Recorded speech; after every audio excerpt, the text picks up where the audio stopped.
But just to go back again to that period in the mid-19th century, that this order grew somewhat. It was very much the kind of the elite. And when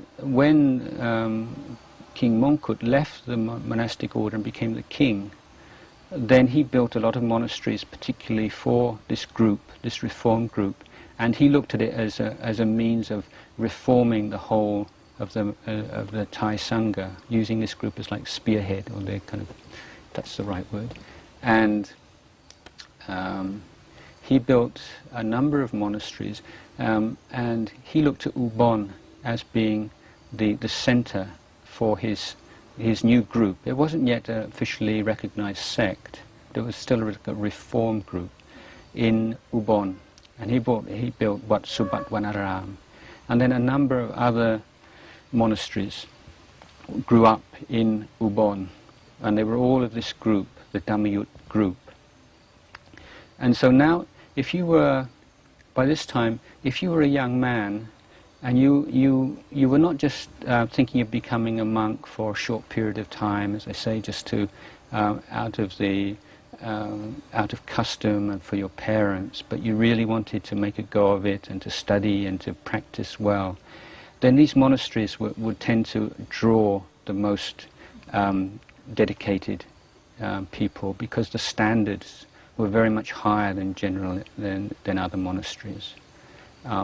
Particularly, as I say, the emphasis on the monk's discipline, and also they adopted a number of Tudonga Wat practices. There was, interestingly enough, in this early period, the Dhammayut was not at all a meditation-oriented group.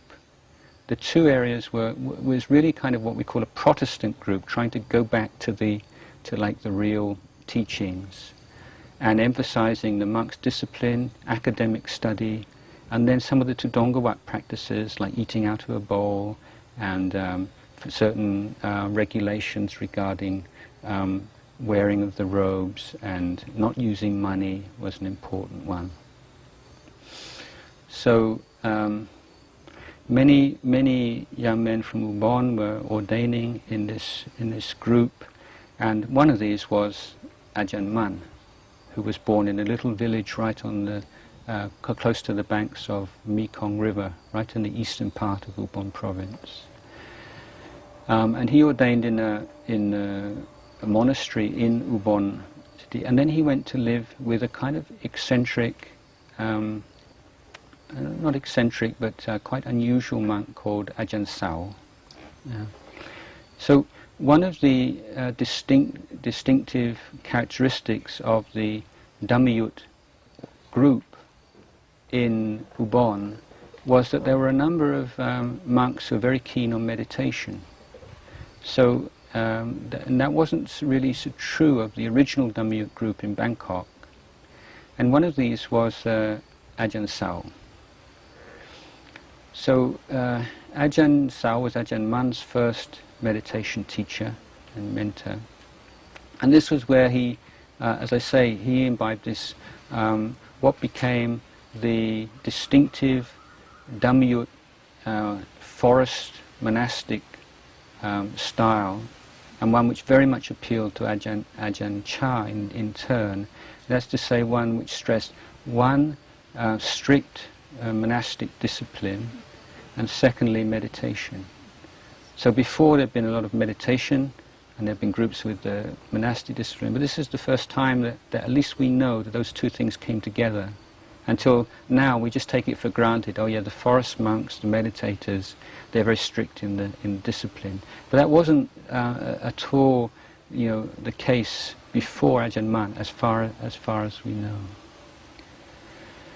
So Ajahn Mun is the great forest monk, and his life story would in itself take hours and hours. And there are, I think, a book, his biography has been translated into English, and it's full of wonderful stories. But basically, after one of the reasons why he's considered very special is that he was able to train many disciples who in their turn became enlightened, or became arahants.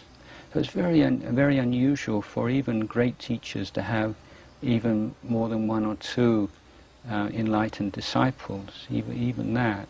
And yet he had, many. I'm not sure of the number, 10, 20, 30, or it's hard, who can say.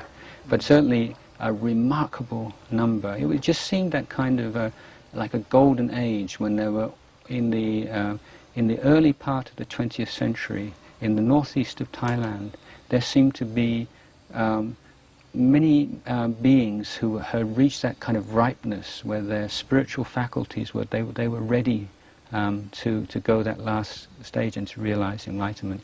And Ajahn Mun had the ability to recognize these people and to inspire them, to bring them in, to teach them, and to give them what they needed to fulfill their own spiritual journeys. And then they in their turn became the great monastic teachers and leaders of the forest community in following generations. And so Ajahn Mun had many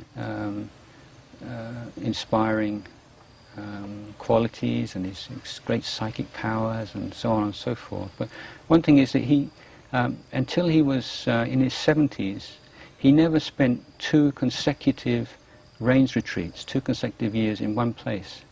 He'd been moving all the time. And apart from his own practice, he always had this ideal of sharing the Dhamma and teaching lay people as well. And so after many years in the northeast of Thailand, mostly up in, although he also was from Ubon originally, he, as I told you, many of his disciples were, spent a lot of time in the northern part of Isan, the northeast.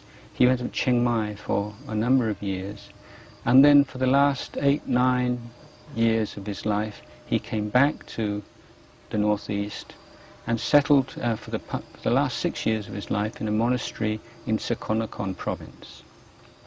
And so in 1946, which was 3 years before his death, Ajahn Chah in Lopburi heard that he'd come all this way, and actually the great teacher of the age was back in the northeast, up in Sakonnakhon province.